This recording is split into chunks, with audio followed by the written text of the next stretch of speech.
Hello, horror fans. It's me, Cass, and Kylee. And today we have back on a special guest, Kate. My bratty little sister, Kate. Yep. And Hi. somehow, technically I am your sister-in-law. No, you are my sister. Yeah. Me and Cass are financially married. So technically I am actually your sister, too. I'm sorry. So it's okay. You have to fight her to get my shares of Horrorcraft if I die.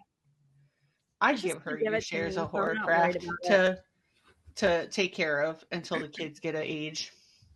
It's fine. But they can't be in control either. You leave my precious babies alone. Your sister has been stuck in the snow with them, okay? We got some work to do, okay? But guys, we are on a tangent tonight, so I apologize, but I don't know what to tell y'all. Welcome to the controlled chaos. Yeah. I don't know about controlled. It's not controlled. But we are on the February kind of doesn't have a theme this month. It's just where I do feel like this is a great place to start though, because this movie crosses a couple different categories. So we just ended Gothic Ghoul Winter, and this is a Southern Gothic horror movie. I also, the importance and the way that it has kind of helped define the genre is very important, especially with Black History Month. Yes. But then also, too, the love component of it also. And the fact that this is nominated for 16 Oscars, like, do your big one. Do your big one. So, and I'm going to tell you now, if this or Frankenstein gets overlooked for Best Picture, fuck you, Academy. I'm going to tell you right now, if it does, and Weapons gets it, it's just another award ceremony that's fucking rigged. Listen, I don't care. I know this isn't horror, but the fact they didn't nominate Wicked for good for anything. Yeah, I kind of thought that was shit too. Like, Crafty. Yeah, that's kind of weird. That's kind of. Yeah. People were saying that it's because it got split into two parts. Well, people were already upset that the movie was already 3 hours long, and the stage production is like 4 hours. But haven't they gotten like Oscar nominees for the first one or anything? Yeah, last year, but they needed it for this year because, like, oh my god. This year is, I would say the second part is more important than the first part, because the second part kind of ties more into like. I also think people didn't like it because they said, oh, well, it got too the whole movie Wicked is like a political statement because it's about the wizard. Yeah, it's about the wizard. See, like you got people that are using their platforms for political stuff that they shouldn't, and then you got people that are, doing like speaking in political aspects where like it counts and like where it should be, and like I don't know. I saw a Facebook post today because everyone's talking about people talking about ICE at the Grammys, which it should be because ICE is fucked up. But like, what about these Epstein files, y'all? Yeah, listen, I'm just going to say this for Kylee and I both, and Kylee can disagree if she wants, but listen, if you're listening to this podcast and you are looking for somebody that is going to be a coward and not say what is on their mind, this ain't that. Listen, fuck ICE.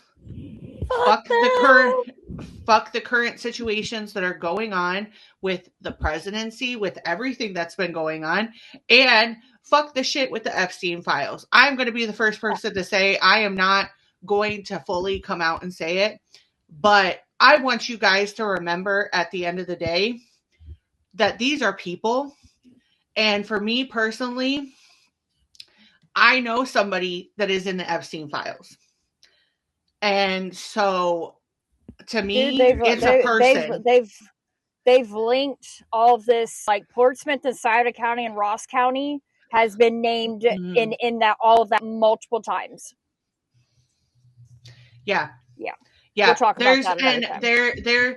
there's been links to like possibly the missing women in Ohio that there's like Yep. But I want you guys to remember at the end of the day, if you look at this situation, especially as a woman, and you do not have sympathy for the fact that these horrific things happen to these people to where it changed them for the rest of their lives and completely altered who they were, gave them trauma, everything like that, then we have nothing in common. I will tell you right now. Let's highlight the fact that they were kids too. Nobody, Yeah. Yep. people don't care about kids. It's all performative. I said what I said. You could argue with me all day, every day that 15, 14, whatever, if people are saying kid sexual, I don't give a fuck. I'm sorry, but anyone under 18 should not be subject to any. Nobody should be subject to that, period. But then you're talking about somebody whose frontal lobe isn't even developed, Yeah. and They're then saying now that really like your brain's not even fully developed to your 32 years old now. Like, and even if some of these women were of age, when are we going to stop like putting like victim blaming on these women? Like, it doesn't matter if they went with this. Were they like, did they deserve to be subjected to the things that they were subjected to? No. People just shouldn't be doing bad, disgusting, horrible, deplorable things. It's as simple as that. It doesn't matter what someone could have done to get themselves in that situation. We also live in a country where you get a harsher punishment for robbing a fast food joint than touching a kid. Yep. Or for rape. Or for rape. Or just abusing women in general. Exactly. And all I'm saying is, the reason that I'm saying this right now too is because we're about to talk about sinners. And if you don't think that at any point in time horror is political, you are fucking insane. Horror was built on politics. Horror stays on politics. Horror is a reflection of life. The good, the bad, the ugly. There's a reason why so many of us love horror, and it's because it's a truer reflection of life, because it's messy, it's ugly, it's disgusting. Trust me, I've wrote a paper on this. Well, and this movie is a prime example of social issues that were going on, because this is based in 1932. There were so many things going on in this year, in this time era, that year. It's insane. You had like, we were still in Prohibition, the Great Depression, we had Jim Crow laws, like a lot of immigrants coming over here to America. Yeah. There's so many things in this movie. So many things. And if you want a prime example of like how Jim Crow, like even just how that affected traveling and just different things, go watch Lovecraft Country. Wami from this movie that plays Annie, she was in Lovecraft Country. And a big part of Lovecraft Country was trying to travel in certain parts with like Jim Crow laws and all of the social issues. So like there is something very intentional that happens in this movie, and we'll talk about it. But this is a prime example of everybody being lumped in together, saying we're not letting this shit happen because we're all in this together. And there's different layers of evil in this movie, and it's the inherent evil, it's the not as menacing, but like thinking you're doing the right thing, but good intentions pave the way to hell evil. There's just so many different layers. So I definitely think that, but I'm going to tell you right now, this is always going to be a safe space for immigrants. This is always going to be a safe space for anybody that has anything going on. This is always going to be a safe space for the LGBT community. This is always going to be a safe space for anybody, regardless of their political views. But I'm sorry, but the fact that we are starting to attribute political views with actual being a human and realizing that human bullshit, like disgusting things are happening to other human beings, and we're labeling that as being political is fucking nonsense. Weird. So It's weird. It's disgusting. So this is always going to be a safe space for people. And I'm sorry, but if you think that it's not, then you're fucking ridiculous. You're Because part of even the though, problem. yeah, because even though I'm not as forwardly looking as a Hispanic woman, I am still a Hispanic woman. And if you are going to villainize and demonize my whole entire cultural, that's the whole reason I don't have a cultural identity, is because of racism and the underlying ideas of racism that were planted in my family, my own father. And so I'm just going to tell you right now, like, if you come in on this platform with that bullshit, this is our podcast. We do whatever the fuck we want. And I'm just not going to tolerate it. So you have a problem with me saying fuck ICE, I'll say fuck ICE all day, every day. I don't care about the ramifications. So I feel like that's the perfect time to say this. And so many people are hurting right now because of all of this. And we truly are in a time where I'm hoping that we are starting to see things getting pushed in a certain direction, that we are in a reckoning, that things are going to be happening, and that we are going to start hitting the reset on things. But yep, people need to wake the fuck up. Yeah.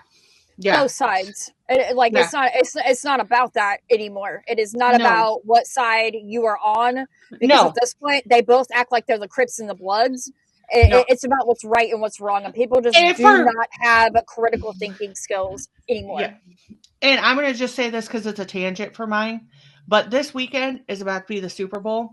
If you are more worried about who is performing the Super Bowl than the people's lives that have been stolen by this whole situation, you are part of the problem. First of all, I think the fact that some of you don't clock that Bad Bunny is, or Bad Bunny, as we like to call him, is Puerto Rican and he's an actual American citizen, is fucking dumbfounding to me. Well, but it's okay if you're a person of color and you can play ball, but it's not okay for them to, perform at the Super Bowl, like or people are getting mad that he just won Album of the Year and his album was all mostly in Spanish.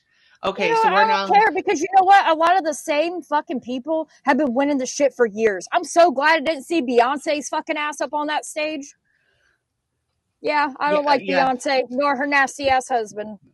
And you got to remember that this is an album that people were so proud of because of the fact that it helped them embrace. I will tell you, as somebody who has lost people, DTMF, the song, makes me bawl my fucking eyes out, because it's talking about holding a photo of your loved one and losing it. And to me, that is very important. So I'm sorry, but I will be like everybody else with a sound mind that love Bad Bunny, and I will be throwing ass to the Super Bowl. That will be the only part that I actually like, because I'm not that into sports. But I'm happy. So I'm sorry if you don't like the fact that somebody's embracing their culture identity. Doesn't give you permission to erase it, though. I'm just going to tell you that right now. There's no reason to be sorry, though, for people expressing things they love and care about. Very true. Nothing to be sorry about. Bringing that up before we really start into this episode, though. Sorry, guys. Shit needed to be said. Stop being sorry for things. And I agree with Kate. I listen, I'm not sorry, because for a while I think people have thought maybe Kylee and I were fence riders, and we were not. We have never been a fence rider. We have never not had a strong opinion. If you ever look at my Facebook, my personal Instagram, you would know exactly where my heart is. I don't care whatever side. Like, we're just having this argument right now where which side, I don't care what side. I don't care who it is. If somebody did a crime, they need to be punished. So I don't care if it's somebody that I liked, or that I thought was a good person. If they did a crime, if they hurt somebody, if they are a pedophile, they need to be taken care of. We need to protect because a regular degular person like myself, when I committed crimes because I was an addict, I still didn't matter. I was an addict and I committed crimes, and I had to I had consequences, and I had to do that stuff. Like I had probation, been in jail a couple of times, not very long. I don't have a huge extensive record, but like if some of these things happen to certain people, they would get years in prison. Or the fact that there's so many people now still behind bars who've been falsely accused and convicted of crimes, and nobody will look at their cases. Like, it's just, can you open your mind for a second that maybe these people that you worship, who don't give a fuck about you, none of them do. Left, right, middle, none of them. All, what's the saying? All birds of a feather flock together. They all do. They're all in those files. They don't give a shit. And if they committed a crime, they need to pay the consequence like a degular person. Yep. Yeah, absolutely. And I just think we need to get back to the core of morality. The reason that horror is as popular as it ever has been is because of these issues, because horror is still, at least to a certain extent, one of these safe places left to express a opinion. If you think about it too, horror movies aren't as scary as our reality right now. No, they're not. I will tell you, I watched The Long Walk last weekend before we filmed Phantom of the Opera. Wrong move, because Alex Purdy had just been killed the day prior. But like that movie, your sister warned me, but like I was not prepared for how much that is a reality. It fucked with me for days. Yeah. I'm still thinking about it. Yeah, just the social issues in that movie.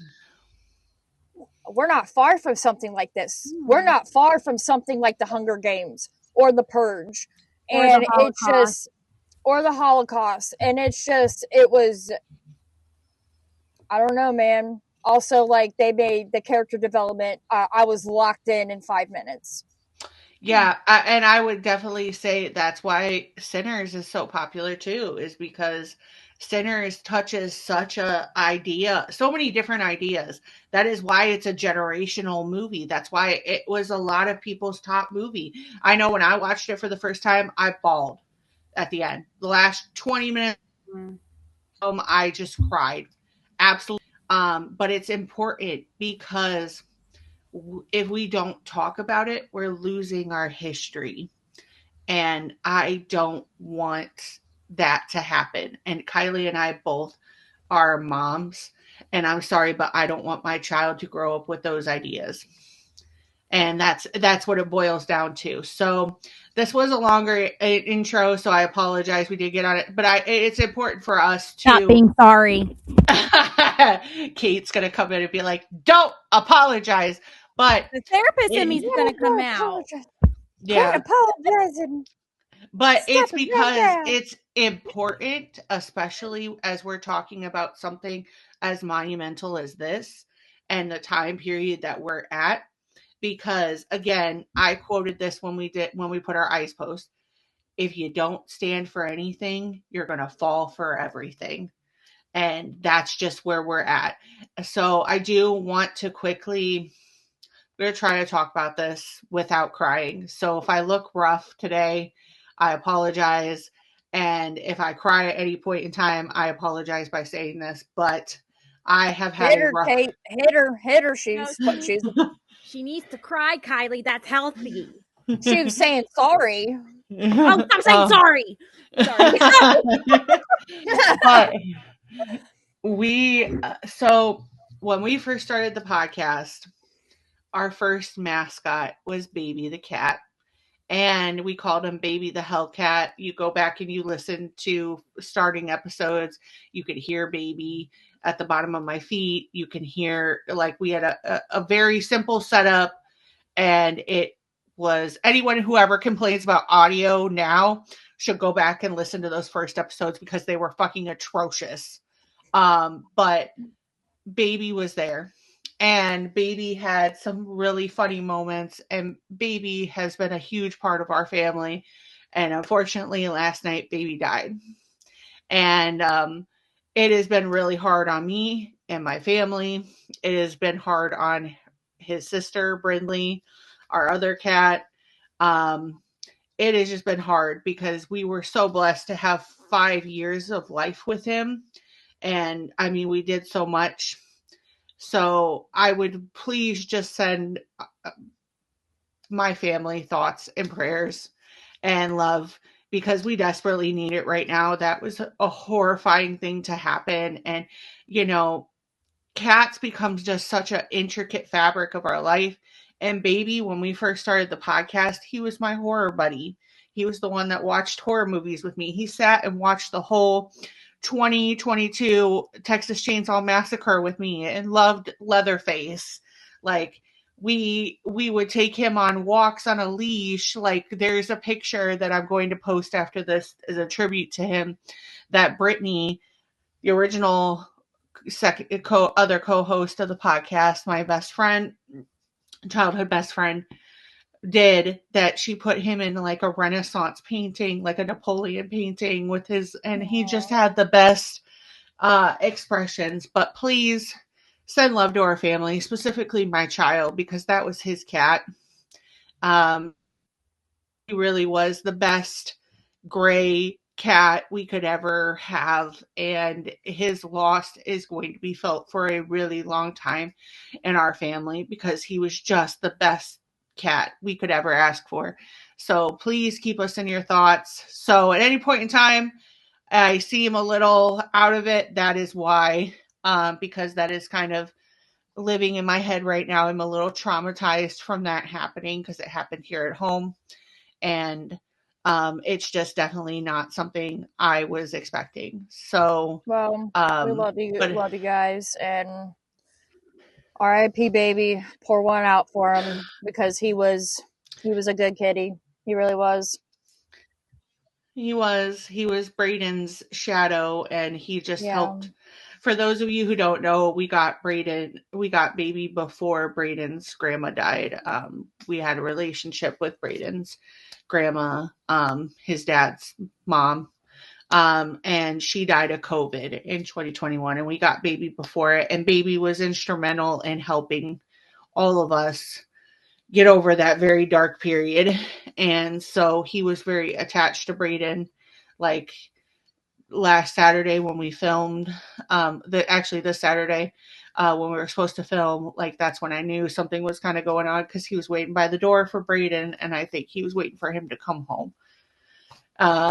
So, and he just wanted a couple more days with Braden. So I think he just kind of kept going for him. And yeah, it's traumatizing, and it's something that it's going to take me a while to get over.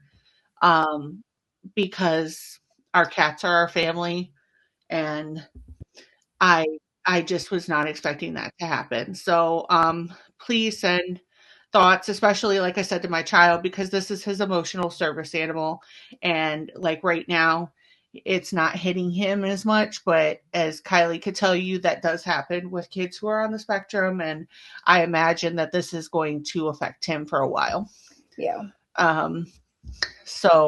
But we're going to go ahead and slide into the intro in honor of baby. So, again, baby, we love you. We miss you. And let's get into this episode and talk about sinners. So let's hit the music.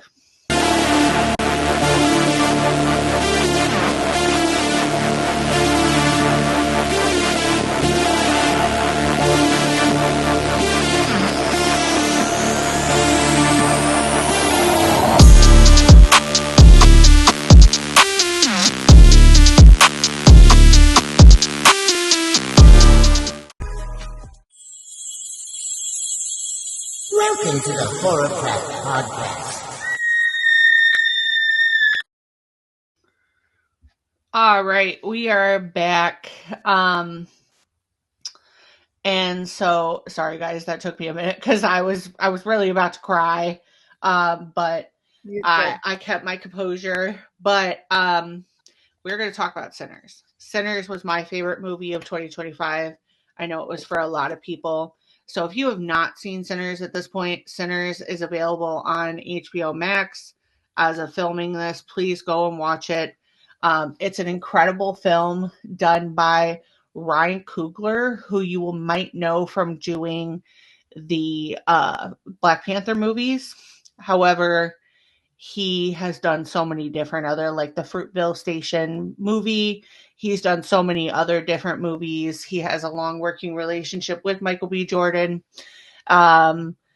This is kind of his opus, and beautifully done so. So before we get into the spoiler alert, the synopsis for this is we have the Smokestack twins that come back from Chicago to their small hometown, decide to open a juke joint and get everybody that they know involved with it, including their baby cousin, Sammy.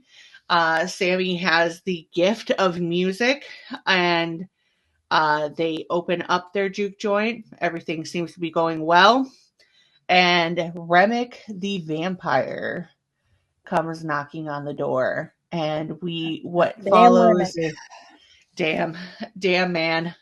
But Remick comes knocking on the door and things are never the same. So it's a survival fight to the end with so many different weaving themes through it.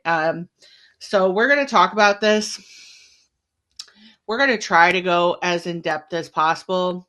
I would definitely like at some point in time to revisit this episode later on and actually further go into the history with griots and with the voodoo culture and everything like that. I think that would be fantastic and great. But for right now, we're just kind of talking about it because it is nominated for 16 Oscars, as it should be. Yeah. I, for one, was watching that list come out. Like, I was too. I haven't paid attention to the Oscars in years. Yeah. Literally. Haven't gave a damn about them except this year. And I will be watching them this year. Frankenstein. I wanted Frankenstein, them, and the only person that I really wanted from Weapons was Amy Madigan. Because I do think, like, Aunt Gladys, although I wasn't a huge fan of it, Aunt Gladys, like, she held the movie down. So yeah, she did. She was the most interesting character in that movie and why that movie works. So Aunt Gladys definitely should have been nominated. I was salty as fuck that Michael B. Jordan didn't get a Golden Globe for his performance. I'm sorry, Timothy Chalamet, but like Marty Supreme, you should have sat the fuck down. Well, dude, we already know what that's about. He's dating a Jenner Kardashian. I know that's not her dad, but like she's built her brand on her sisters being the Kardashians. I don't give a shit. I'm gonna say it. Yeah, I just also think too, like the thing that was most insulting to me is like he played two wholly different characters.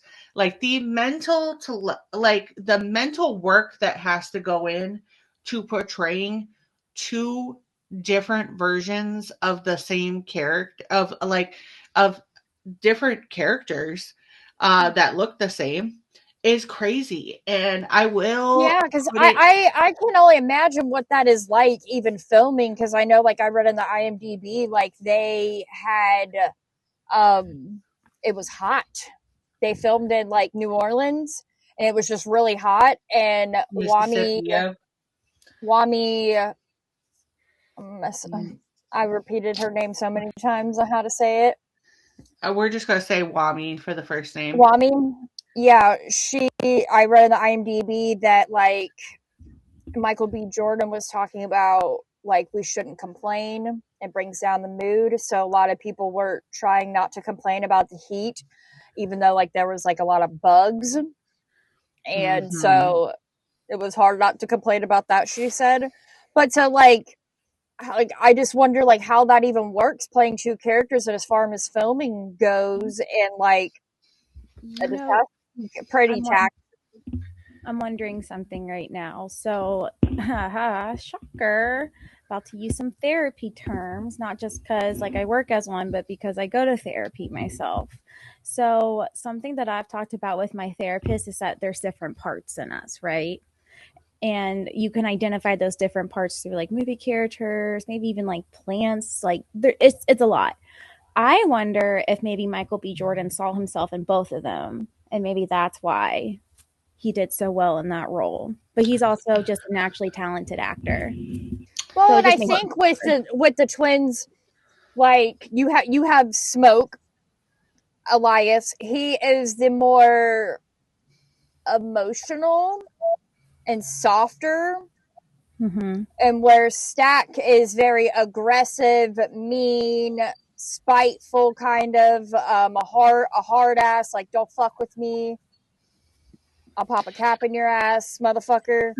And so it's almost like the good and evil.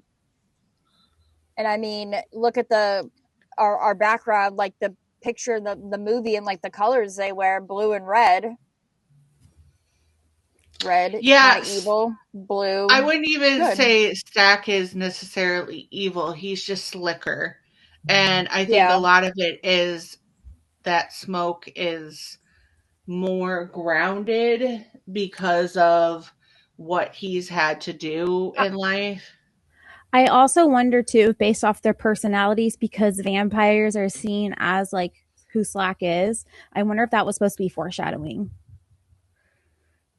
Yeah. I mean, Stack is like the problem is the way that Stack portrays himself outwardly is the way that Smoke is actually inwardly, because we know in this movie, and this is where the spoiler alert is in effect. So please, like, if you haven't watched the movie, you don't want it ruined, dip out at this point, because this is where we're getting into details. But remember, Smoke is the one that actually killed their father because of the abuse. Yeah. And Smoke seems to be the one that Stack can talk a good game, but Smoke is the one that, like, they both can fight, but Smoke is obviously the heavier hitter. He's just, he takes on a lot more emotionally, and he's a lot more grounded in the fact that he understands the weight of taking somebody's life, the weight of being who he is. He's literally almost like a protector, like manager role, like literally, like protect all and manage things. Yeah, I think I just it's a hard performance, but definitely. All right, we're Sorry, back, guys. Kylie. I had to go and get my Bones coffee. I was running low on energy. You guys know if you go to bonescoffee.com, you use the code Horrorcraft, you can get 10% off on your order. You should do it. It's great. It's yummy shit. I got cookies and dreams. I freaking just love like the people that designed these cans. I love them. They're good. You know what? One that I actually want them to make in a can for Valentine's Day, they came out with red velvet. And I want that to be made in a canned version. Can we start getting, like, Alani? We can help you with this, but can we start getting, like, seasonal drops, kind of like how the Alanis do? Because I would really enjoy that. Like, you're way better than Starbucks. You're not as overpriced as Starbucks. And this is coming from somebody who loves Starbucks, but, like, they have not been doing the greatest lately with grabbing me. Really, right now, my favorite is 7 Brew. So, but I tried it before, but I've good. 7 Brew. A lot delicious. of people, I know back home, like a lot of people, they opened up a 7 Brew and people just were obsessed with it. Do you wonder if they had 7 Brew in the World of Sinners? No. You see what I did there? Yeah. I saw what you did there. So I do know that if they had Bones coffee, they might not have been as tired. They might not. Maybe that vampire whose name I can never remember, the white Remick. Maybe he wouldn't have been such a grumpy boy. Yeah, he might have. Maybe if they had just got some Bones coffee, sat down, had a chat about things, maybe they would have. This brings me to my next argument, though, okay? So this is Cass's tangent time about this movie. Tangent time. So, but please, before I go into that, please go to Bones Coffee. We'll have the description down below. Use Horrorcraft for 10% off. And it works on pretty much anything. Like, I've gone through and just worked it because I want to know before being affiliated with them exactly how it works. But it's a great code, and they have a lot of really cool ones. And like, we are going to see Bruce Campbell in October. Bruce Campbell will be in the building of Scarefest, and there will be a lot of people from the Evil Dead movies, I would assume. And, Kate, are you going to Scarefest with us or what? You should. It's in October. Okay, we'll see. Yeah, it's mom's it's mom's weekend. Bro, it's my birthday. Okay, it's my birthday too. Not my fault. You were born a year or 2 years and a week after me. On Halloween, I know that bothers you. It does. You can never. Listen, they wasted the Halloween. Listen, both of you. We're not even being bad. You have to be professional. I don't care.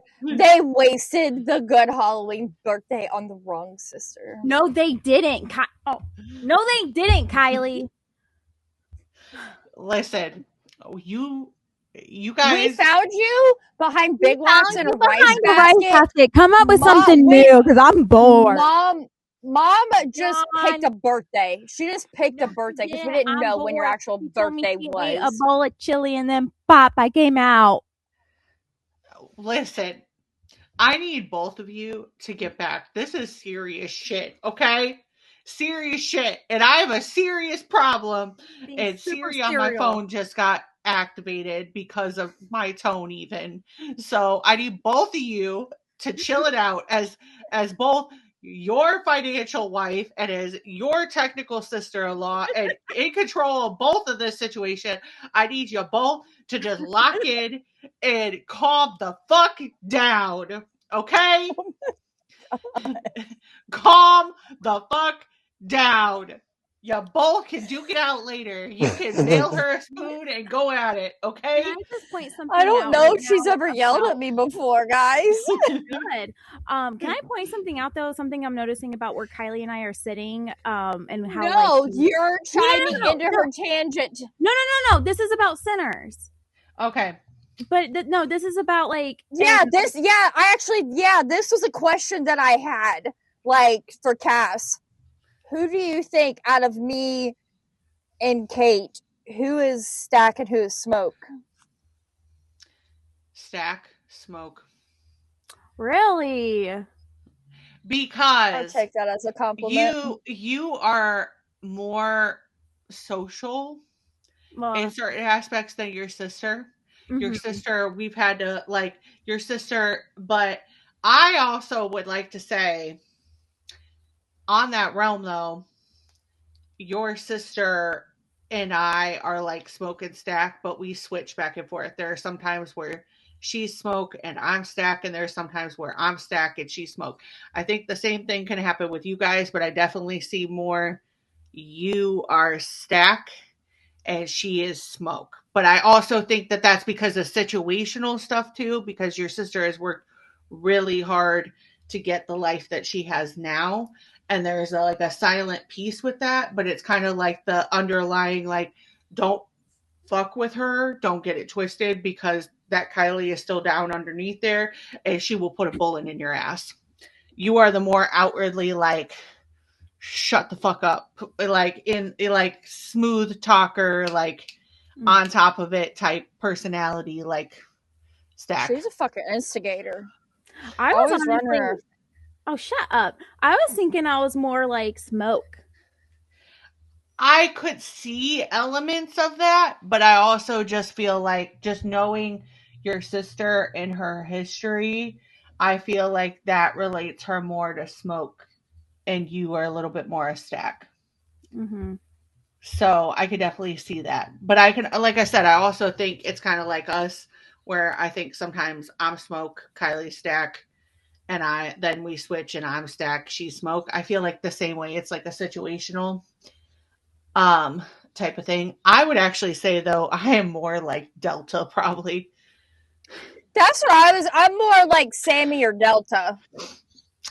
I feel like you, in the best way possible, Kate, you are more of a like Mary. Because of the reason I'm saying that is because Mary is like very, you could say what you want to say about Mary, but Mary is very like, she's lived through so much, and like people put her in this like box, like, Stack tells her, I found a rich husband for you, I found a quiet life, and she's like, I never wanted any of that. She's very authentic with her love. Yes, and I could see a lot of that, and authentic with who she is as a person. She doesn't care how that makes her look, and that's why I'm saying That's you Kate. give me, that's definitely you Kate. give me more of that. So, but my tangent, and yes, I don't generally yell at Kylie because I'm afraid she'll Judy chop me from the screen, but I don't give a fuck tonight. I don't give you reasons to yell at me. I don't, but you guys, listen, I know your siblings, but like working out on the remix, okay? You want to open up a Patreon segment and do it, go for it. But for right now, like, this is some serious shit. We have to keep our shit together. So that's not gonna happen today. Dream on, baby. Let's try, okay? Go to your tangent. My tangent with this is, how many different movies are the Native Americans going to show up and tell you motherfuckers that shit is going on, and you don't listen to them? You didn't do this in Welcome to Derry. You didn't do this. Sure the fuck did it. In fucking Prey. Like, you didn't listen to the Native American girl in Prey. But then when shit hits the fan, who do they call? Exactly. But so I need you all to just lock the fuck in. So I don't feel bad that those people got when they did, because you should have just listened to them. But because you were racist, you got just double tapped. But I think what's important to remember in this, though, and what is a really great Easter egg in a way, the Native Americans, and I would love to hear more backstory on them, but the Native Americans that were in this movie are Chickasaw Indians, and that's important because Remick is Irish, and he's supposed to be a product of the Irish famine. And during the Irish famine, when so many things were happening, the Chickasaw sent money to the Irish to help them out, all kinds of stuff. Then years later, they built a statue in honor of them, but then they helped them out with COVID. And I think it was like $2 million they set when COVID was ravaging Chickasaw land. So that, I thought that was a nice little Easter egg of things. But yeah, we're going to get into that. So, my next, I guess, question would be, as a woman, who do you feel like you're more like, Annie or Mary? I feel like I'm a mix of both. I feel like I'm more like Annie. I feel like I'm more like Annie, just because I'm not saying this because I'm also a plus size woman. First of all, listen, for those of you who are making comments about our girl, I don't know who the fuck you're making comments to, because she is fucking gorgeous. Yeah. She is gorgeous. And she is not even like, she'd still be gorgeous if she was a plus size baddie, but she's not a plus size baddie. Like, she's a realistic woman. I think all of you just need to stop like getting into the brain of the substance that women have to be like this thin and people have roles, they have a body, you're just jealous because you don't look like that. Just saying that right now. Yes. Because Annie is stacked. There is a reason that Smoke was obsessed with her. Like, when she grabbed up his throat like that, that man was gone. He would have sold out anybody at that point in time to get a piece of Annie. Also, she just embodies what a woman is, and I think we need to highlight too what being a Black woman is. Yes. Like, obviously we're not Black, so we don't know, but she's just, you know, I have a best friend, her Kiana, that I grew up with, and her mom, I just grew up with a lot. I grew up with a lot of just different African American women in my life. And for me, it does embody that. It embodies the soul of doing what's good for your family, but also doing what's best for your community while having your humanity on you. Sorry. No, go ahead. Else too, I think it shows that Black women deserve to be protected as well, because as strong as Annie was and how intelligent she was like, I feel like Smoke did a good job at trying to keep her safe and protecting her. And that's something that we don't see enough, as Black women being protected the way she was, and still having that like autonomy to do what she needed to do to try to help. Yeah, and I also think on the opposite side of it, when you hear about Mary and Mary having, you know, being mixed, and they're kind of like, well, what are you? And they talk about the fact that, like, her granddad, like, raised her mom, like, because of the Klan, and just like the different aspects of that. And like, part of Stack's thing is like, I did all of this so you could go away, so you could be settled and you could be taken care of and you could be safe. And like, that's a big part of their relationship.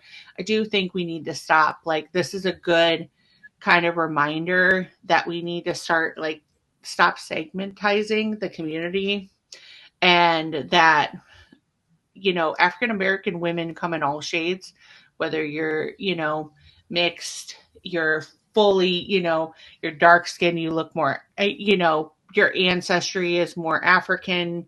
It just depending on, and I'm doing a horrible job at like explaining that, because obviously I would know nothing, but just from my own experience as somebody who is very Caucasian presenting, but is a Latina woman, I would highly just encourage you to educate yourself before you start talking about somebody's heritage, especially in relation to their color. So, all people are valid no matter what, but especially in the Black community, like how certain, you know, are you Black enough and different. I think that this movie kind of highlights a big part of that argument. So again, I don't know any of that, but I think there are enough educating people on YouTube. Like, I've seen some videos and stuff like that, that if you really want to educate yourself on like the way that systematic racism works in not only the world, but in our own race systems, there are so many good, like, people, their YouTube videos and stuff that are done by people who are clinically able to kind of deprogram that. So I would highly encourage you to do so. I agree. So yes. Well,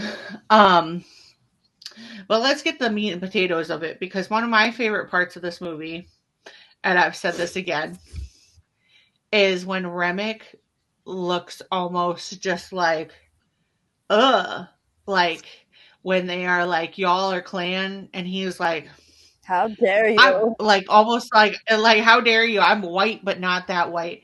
This movie does such a great job at layering the ultimate evil versus the more mundane evil, and like layering the different levels of evil. I would say the biggest evil in all of this is obviously we get to the end and Smoke makes the decision to take out the Klan that's coming for them, to take care of the people that are left, and to take care of the community around, and in honor of everybody who lost their lives. Obviously the clan is like the highest one up there. Like that's the ever like presenting background. But Remick, obviously he's a villain too, but he's a sympathetic villain because he's part a of very sympathetic villain, I think. And in my head, have you guys seen the Chucky show? Yeah. It makes me reference that part when Chucky's like I can't remember how he says it, but he's pretty much like talking about gay people, and he's just like he's like, I'm not a monster, because like he shows acceptance of the LGBTQ plus community, so it just made me think of that. Yeah. No, I agree with that. Like a big part of his story is he was part of the Irish famine. Like we don't get a lot of backstory on him, but we know that he's a product of that he lost a lot of people around him, that he obviously made or was forced into this choice of being a vampire. And because of the fact that Sammy is a griot, which we could definitely later on go back into the history of that, but that's somebody whose soul connects with music so powerful that they bring such light and empathy into it, that it connects on such a deeper level that it can attract both the light and the dark. And that's how Remick finds out about Sammy. He wants Sammy because that's the only way he could see his people. There is a very beautiful scene where Sammy does the main performance piece of this movie. And what was your I have a couple questions. What was your guys' favorite song from this movie? I don't think I have one, because I just thoroughly enjoyed all of them. I mean, I have two. I think, like, because the scene you're talking about, the song Sammy sings, I Lied to You, that's one of them. And I think, like, when Remick and them are singing I Picked Poor Robin Clean, I just really like that fucking song. It's stuck in my head. I really liked The Last Time I Seen the Sun. That's the one that plays at the end when and like is kind of the other one. I really liked that they, like, you have Haley Steinfeld in this movie and she plays such a great part, and then it's like almost like, yeah, we remembered we had her. And like I love the fact that they were like, yeah, let's do this. And I think people forgot how fucking great Haley Steinfeld is. I have always loved her music, but I think her doing Dangerous, which is to the music that was already like in that scene, I think that's just, I listen to it all the time, but if you listen to it, it's basically like her whole character, and it's about her whole relationship with her and Stack, and how like I know you wanted to keep me safe and you thought this was keeping me safe, but I love you and I just want to be with you. And it definitely brings in that like hunger and that like knowing that he like society is against them, but you want just that love. I mean, we know I'm a lover girl at heart. Like we're talking to the same person. I mean, we're talking to the same person that like watched Dracula like 11 times, and we'll probably watch it so many times more. But like, I cried after watching Dracula for the first time. But like, I love romances like this. I have never been. There's some romantic comedies that I like, but I love more of like romance with grit. And I think the thing that really got me about this is the way that they portray love on very two deep sides of it. Like Annie and Smoke, they've lost a child. They kind of lost their way with each other because they lost their child, but they still love each other. And it's almost like the reverse for Stack and Mary. You know, Stack loves Mary, but he knows the reality that he can't be with her. And so he thinks what he's doing is trying to keep her safe, where in reality, it's the same kind of side with Smoke and Annie. And, you know, he's trying to keep her safe, and he knows that, like, he wants to provide for her, and it's her kind of going up against him about certain things. So I don't know. I just love that. And to me, those stories are more interesting. Yeah. Like, I think you can do a lot with certain things, but like having real heart behind the love and the romance aspects of it, I think are. It just brings a more realistic type of love in everyday life than if you're just watching like a romance movie. That's all fairy tale. This stuff right here is like the real deal, like regular people type stuff. You know what I mean? Like, and this is coming from somebody who does enjoy the cheesiness, because I got a confession, y'all. I Cassandra of this Horrorcraft podcast, I am one of those people that watch the vertical dramas that get advertised on TikTok. I watch the ones about the mob and the mafia and like getting swooped up by them. I get stuck on those all the time. I can't help it. And also, like, when I'm having really bad ADHD, the vertical dramas come in for me because it's a lot easier to conceptualize in my brain watching something for 15 minutes. So, but it also helps me with like palate cleansing between this. But I say that to say I'm always more naturally drawn to darker stories, though, that less romantic comedy and more like gritty, like this and Dracula and just so many other different ones that are in like Frankenstein and all the other like, and it's because of the story. Like, It's real. Yeah, it's real. It's real and it's gritty. If you think about it. Yeah. yeah. So I absolutely love it. What was your favorite scene in this movie? Any scene with Michael B. Jordan. Michael B. Jordan is a Well, I loved. His smile is so charming. Sorry. Go ahead. When hold on. Hold, just give me 1 second. I love, like, there's a couple, like, I love the beginning when he's talking to, like, the KKK guy about, and they're buying the place for the juke joint. He's like, are y'all twin brothers? Nah, we cousins. I just think that was absolutely hilarious. I love the part when Delta Slim's like, I shat myself. I think that's absolutely hilarious. I think one of my favorite parts that gives me goosebumps every time is when I'm trying to find her name, Lisa. Grace. When she's like flipping out and she's making that Molotov cocktail and she's like, come and get me, motherfucker, and throws it, and like the music hits and they're coming in. Like, I get goosebumps every time. Yeah, and people like that is such an iconic scene. Yeah, that is going down in movie and horror history, and you can't tell me otherwise. If you think anything different, I don't know what to tell you.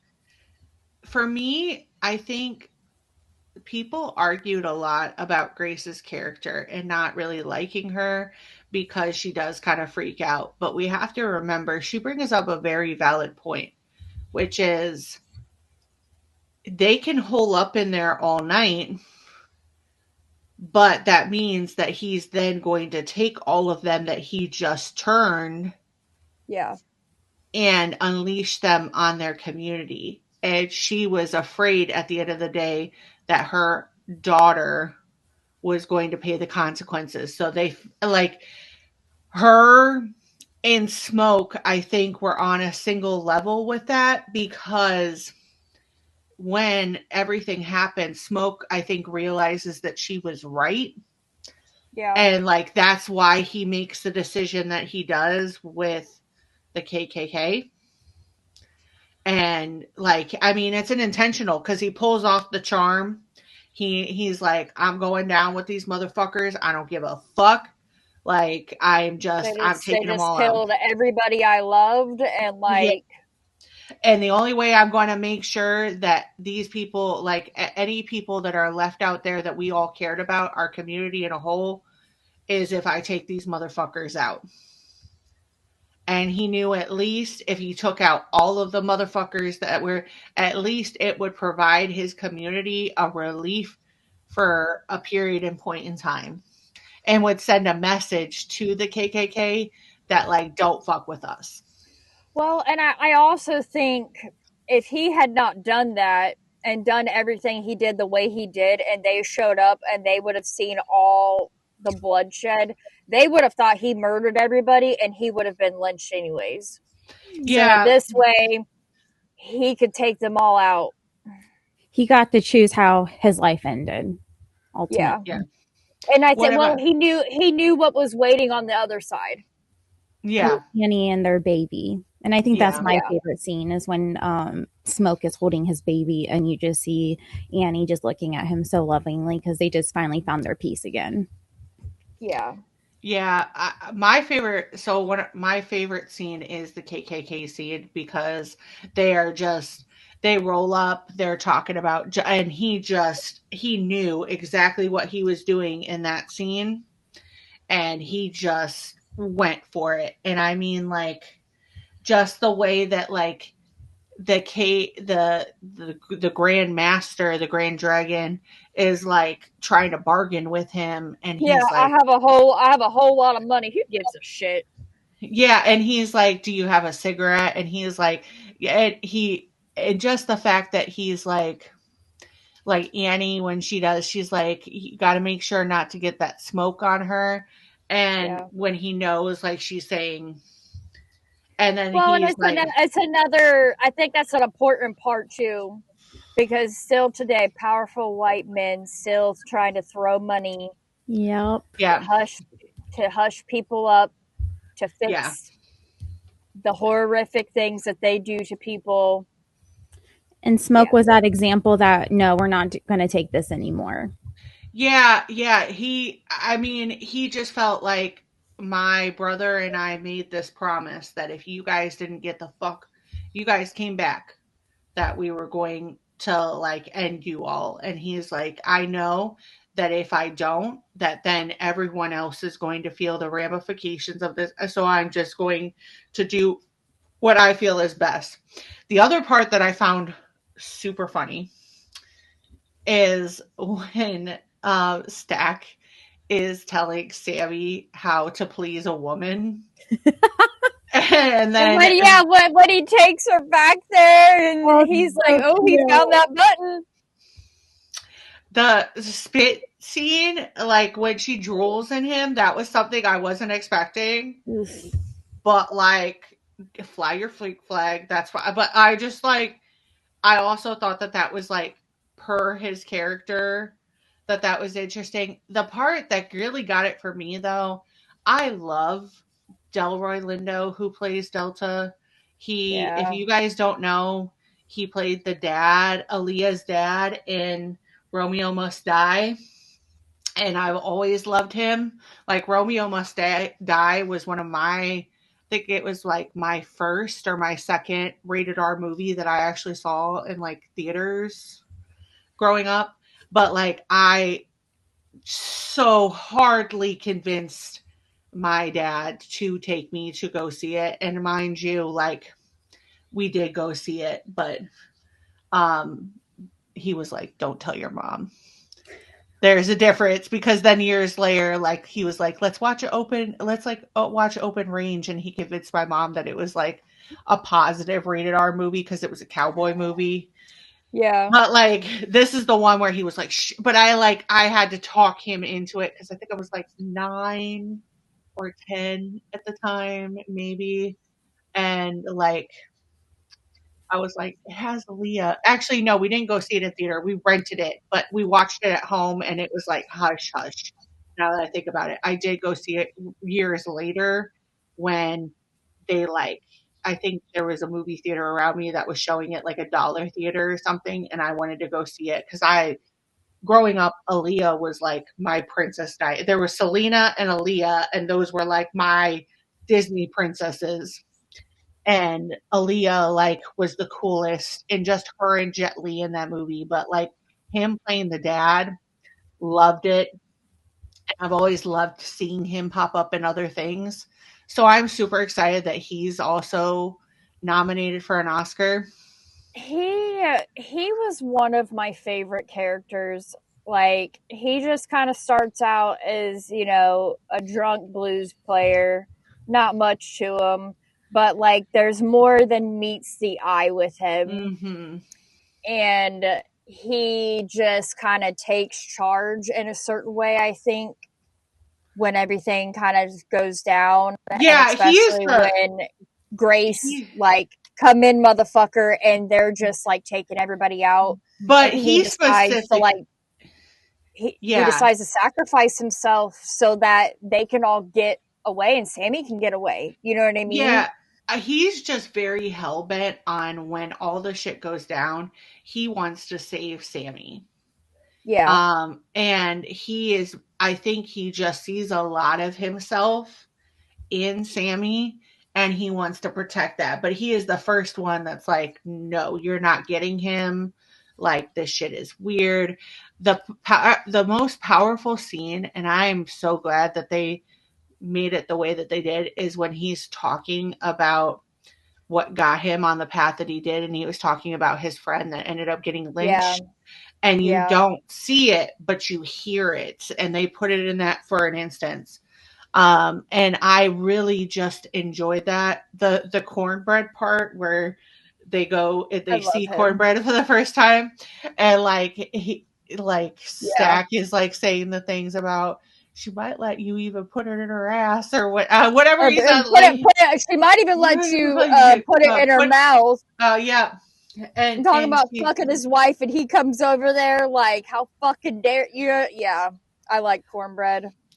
Yeah. So, Kylie, I really want to know what two horror movies, Ryan Coogler specifically talks about these two horror movies being his like reference point. Well, actually, there's three. First is From Dusk Till Dawn and The Faculty, but the other one is Salem's Lot. And I went back and watched a little bit of Salem's Lot, and I could totally see it, 100%. Yeah, Salem's Lot. I definitely, you could see it. I mean, obviously, you could see that From Dusk Till Dawn was kind of like a reference. Oh yeah, definitely. Like the Juke joint. It's a bar. But yeah, like, but I will like his hands, his fingers. How long? That was Salem's Lot, 100%. And then you also had even like with the Faculty. You had all these different kids from different social groups in the high school, and it's the same thing really in this movie. So many people from different races and all walks of life that are here, that are friends in this Juke joint. Yeah, I loved it. I do want to reference that Michael B. Jordan did a roundtable discussion with other actors like The Rock, in preparation for the award season through Variety, and he does talk about the process of being both Smoke and Stack and how he used costuming and different like things. Like he said, like the shoes were a big one, like that Stack's were tighter, and that he made that as an intention because Stack's always like hot on his feet and like ready for the jump, and Smoke is more established. And so they did have a stand-in for Twin. So like when they were filming certain scenes, they did have a stand-in so then they could go and alter that. There were just so many intentional choices, and I would highly encourage you to go watch Black Panther after this and the second Black Panther movie, because Ryan Coogler is very intentional with things that he does, and I will tell you the Black Panthers movies were probably the only reason I was connected to Marvel until the new Fantastic Four movie came out. But he does such a great job.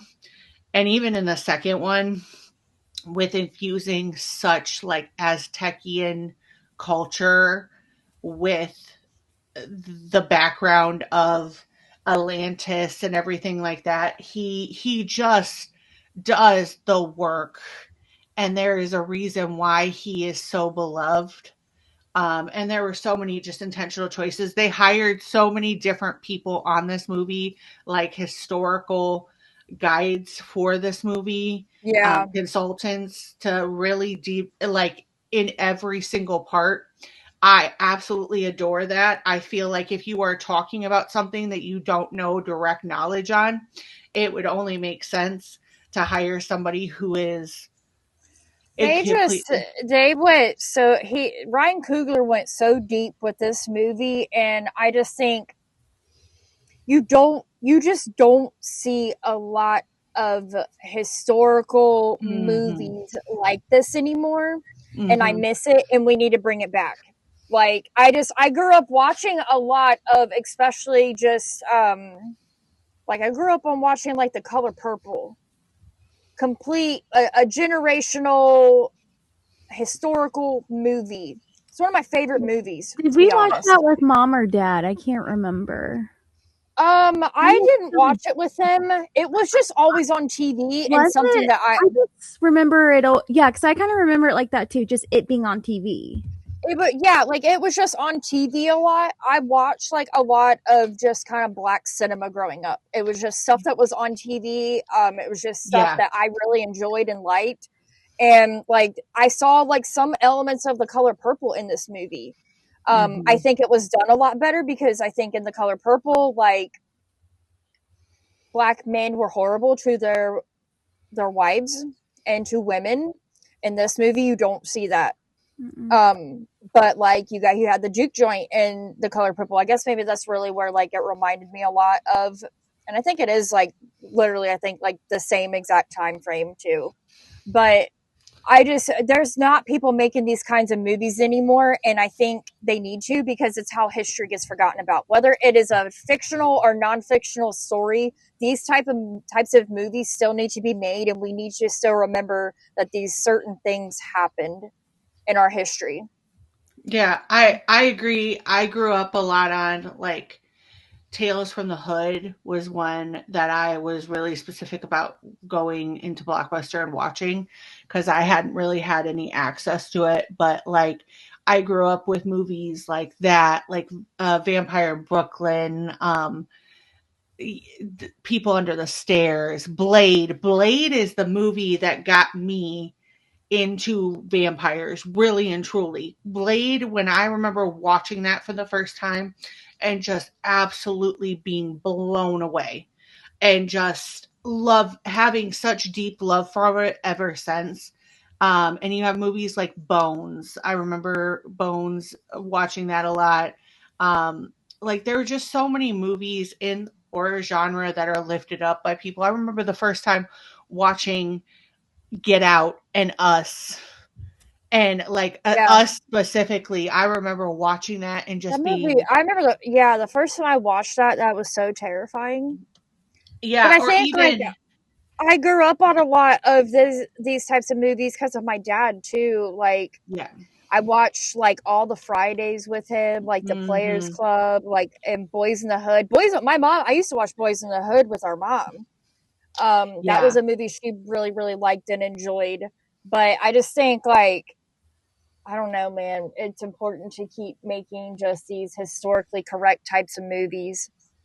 Yeah, I feel like we just don't talk about our history enough. I feel like this is something big. I know for me, like culturally, watching Blood In, Blood Out for the first time as an adult, like I had seen it before, but actually like knowing that was like I've been very open about the fact that like it was a very big journey culturally for me, like not really having that connection growing up and then constantly like doubting myself. But I know like for me watching Blood In, Blood Out, like that was such a huge like moment for me to watch that all the way through and to really like connect and see that. And I feel like we just like Sinners, like our dad would have loved Sinners. Like it is really or the sad. first.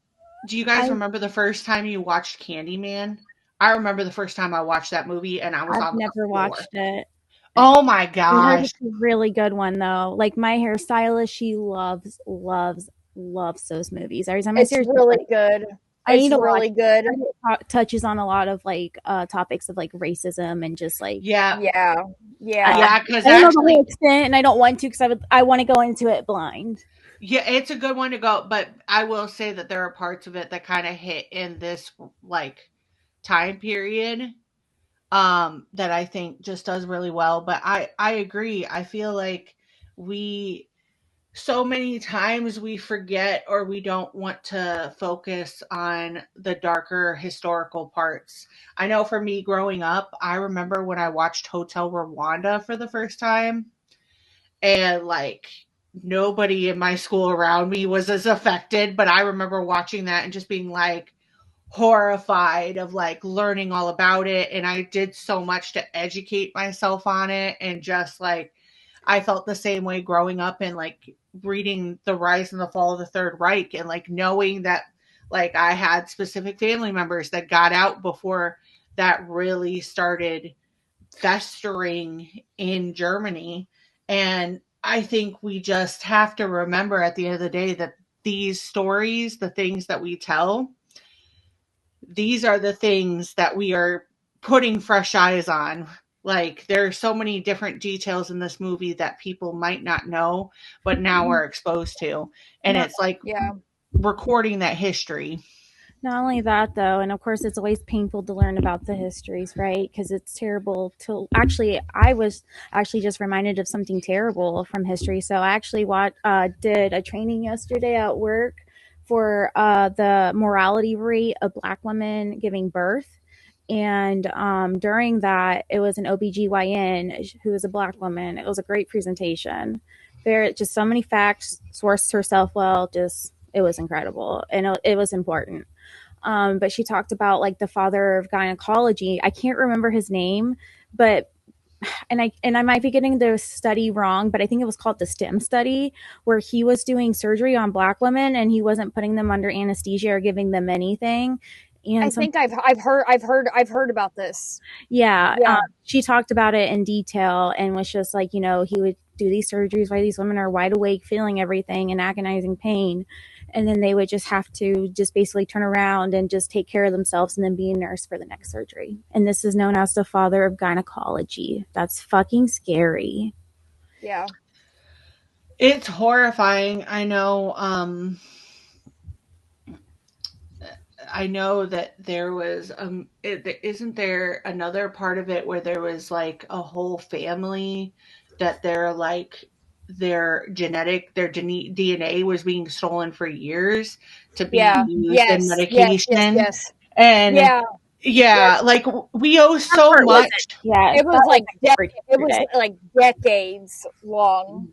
Mm-hmm. I was piggybacking off of what you were saying. Oh, okay. I know that wasn't part of that, but I feel like we owe so much. Like we know, we have to remember these things because people were treated so fucking poorly. But go ahead.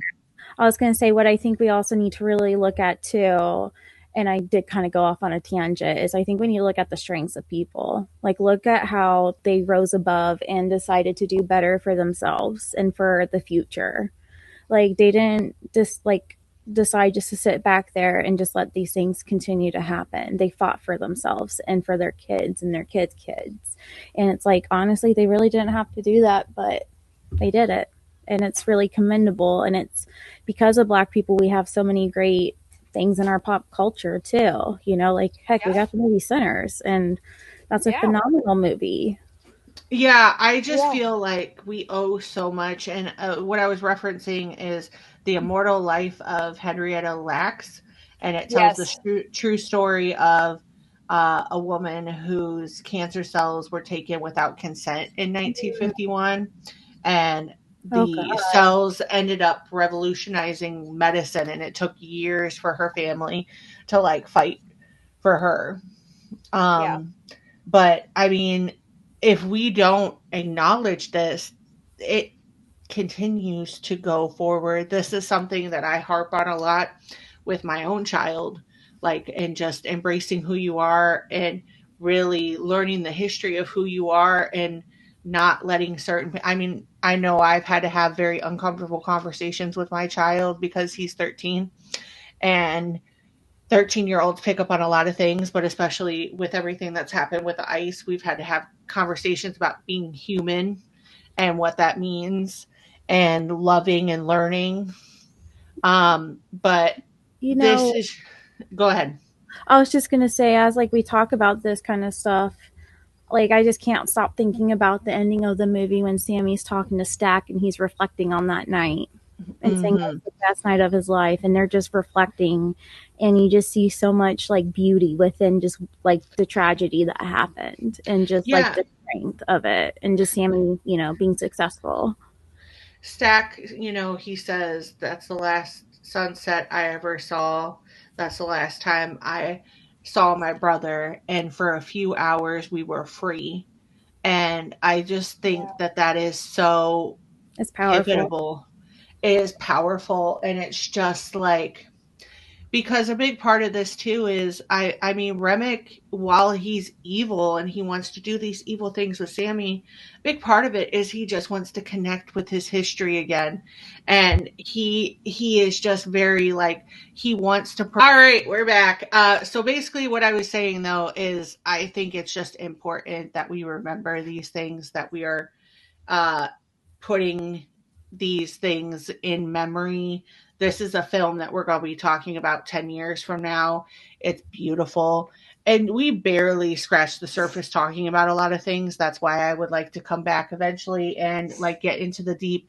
But the use of putting in like the Chickasaw history, putting in the Irish history, putting in the history behind voodoo culture and griots and just all the different subcultures and the Baptist community with Sammy and his dad's church, and just all the different elements that were layered into this, the gangster part of it where they're running away from the gangsters in Chicago. Yeah, they mentioned Capone, like Al Yeah. Capone, like Yeah. I mean, there was just so much that was put into on this. having like the Chinese like general store owners, like that was a really big part of history. Just a lot of people that immigrated over from China came over, and they were like one of the people that would sell to African American people. Like it's just, this movie is 10 out of 10. Chef's kiss.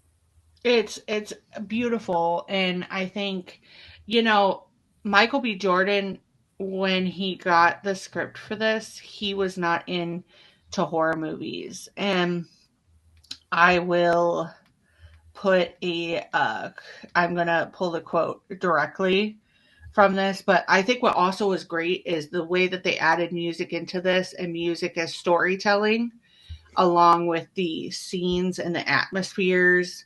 And I mean, just that like visual of Sammy and Smoke.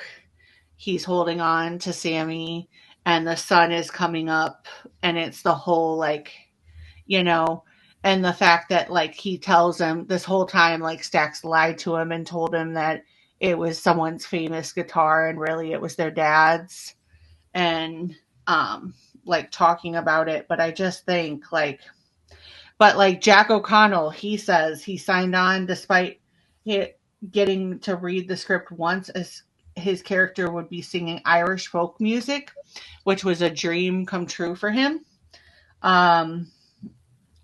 But I'm trying to. Mike B. Jordan admitted he was never a horror movie fan, which motivated him to dive into the film.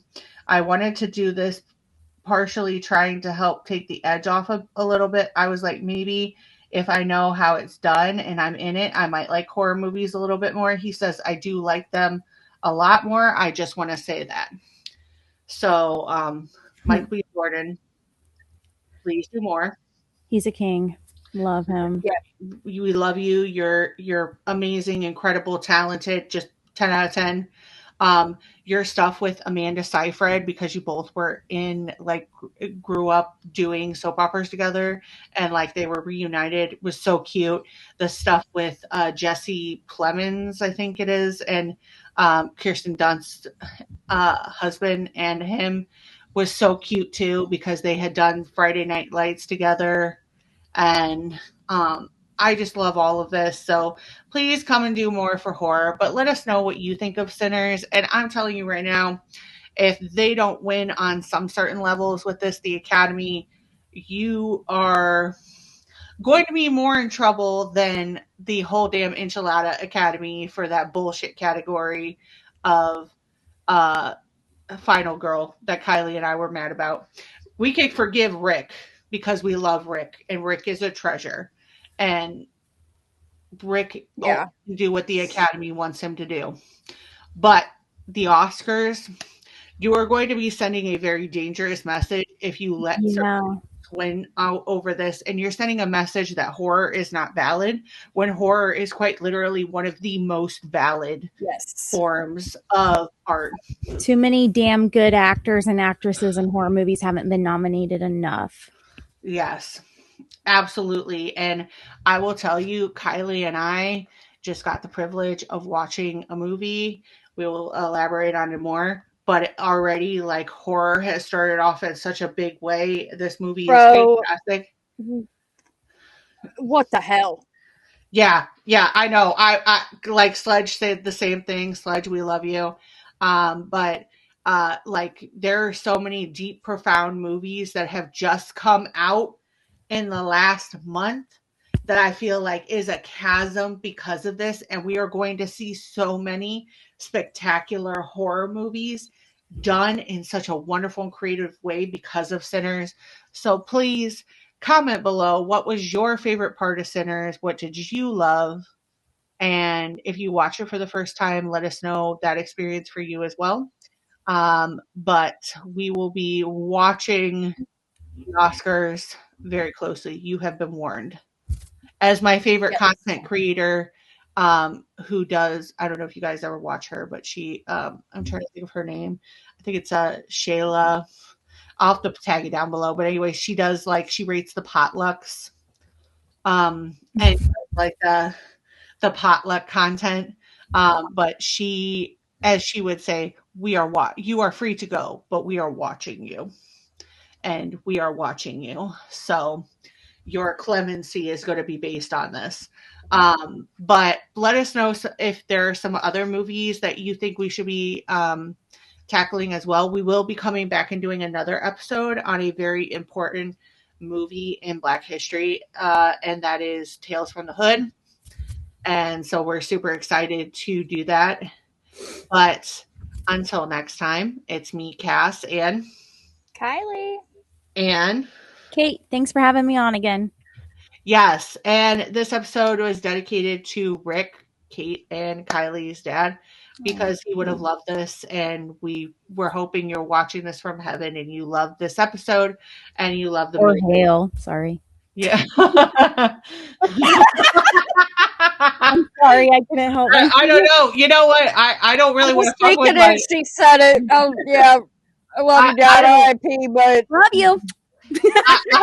The only thing I could help with is I don't really fuck with them. But listen, I could pull out a Ouija board and we could talk about a few things.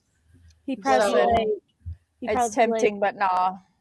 He'd probably be like, "Kate, you bitch," or something like that. He would be whispering in her ear like, "You're my favorite kid. Don't tell Kate. You're my favorite kid. Don't tell Kylie."